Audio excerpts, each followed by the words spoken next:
Hello everyone, welcome back to another mini blog. কিছুদিন আগে আমরা গেছিলাম তারকেশ্বর মন্দিরে পুজো দিতে। আমরা যেহেতু গাড়ি করে যাচ্ছিলাম আর বালি ব্রিজ ক্রস করতে হচ্ছিল, সেখান থেকে আমরা দক্ষিণেশ্বর মন্দিরেরও দর্শন পেয়ে গেছিলাম। ট্রেনের আনাগোনা এবং প্রাকৃতিক দৃশ্য দেখতে দেখতে আমরা পৌঁছে গেছিলাম তারকেশ্বর।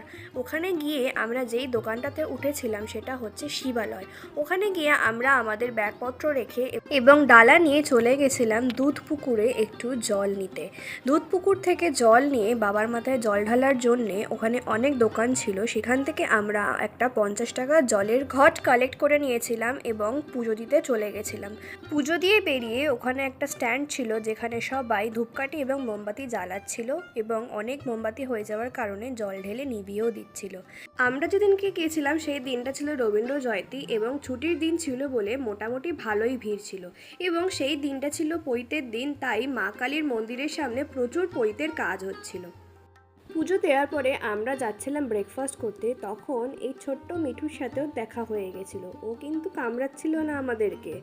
তারপরে আমরা চলে গেছিলাম ব্রেকফাস্ট করতে ওখানেরই একটা রিনাউন্ড কচুরির দোকানে। ওখানে 4 পিস কচুরি 20 টাকা নিয়েছিল। এরপরে আমরা অপেক্ষা করছিলাম আরেকবার ভোলে বাবার দর্শন পাওয়ার জন্য। তারপরে আর কি, দর্শন পেয়ে আবার গাড়ি করে বাড়ি চলে এলাম। যাই হোক, দেখা হবে তোমাদের সাথে নেক্সট কোনো মিনি ব্লগে। বাই।